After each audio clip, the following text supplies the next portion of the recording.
ಕೋಡಿಕನ್ಯಾನ ಗ್ರಾಮದ ಕೋಡಿಬೆಂಗ್ರೆ ಅಳಿವೆ ಬಾಗಿಲು ಎಂಬಲ್ಲಿ ಸೋಮವಾರ ಸಂಭವಿಸಿದಂತಹ ಪ್ರವಾಸಿ ದೋಣಿ ದುರಂತದಲ್ಲಿ ತೀವ್ರವಾಗಿ ಅಸ್ವಸ್ಥಗೊಂಡಿದ್ದಂತಹ ಮತ್ತೋರ್ವ ಯುವತಿ ಮಂಗಳವಾರ ಸಂಜೆ ಮಣಿಪಾಲ ಆಸ್ಪತ್ರೆಯಲ್ಲಿ ಚಿಕಿತ್ಸೆ ಫಲಕಾರಿಯಾಗದೆ ಮೃತಪಟ್ಟಿದ್ದಾರೆ. ಈ ಮೂಲಕ ಈ ದುರಂತದಲ್ಲಿ ಮೃತರ ಸಂಖ್ಯೆ 3ಕ್ಕೇರಿದೆ. ಮೃತರನ್ನು ಮೈಸೂರಿನ ದಿಶಾ ಎಂದು ಗುರುತಿಸಲಾಗಿದೆ.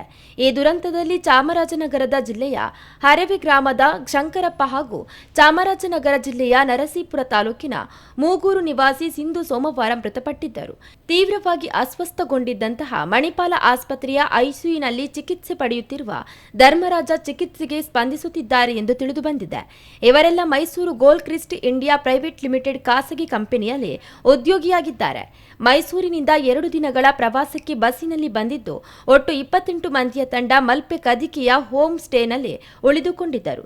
ಸೋಮವಾರ ದೋಣಿಯಲ್ಲಿ ವಿಹಾರಕ್ಕೆ ತೆರಳಿದ್ದ ವೇಳೆ ಆಕಸ್ಮಿಕವಾಗಿ ದೋಣಿ ನೀರಿನಲ್ಲಿ ಪಲ್ಟಿಯಾಗಿದ್ದು ಈ ದುರಂತ ಸಂಭವಿಸಿದೆ. ಈ ಬಗ್ಗೆ ಮಲ್ಪೆ ಪೊಲೀಸ್ ಠಾಣೆಯಲ್ಲಿ ಪ್ರಕರಣ ದಾಖಲಾಗಿದೆ.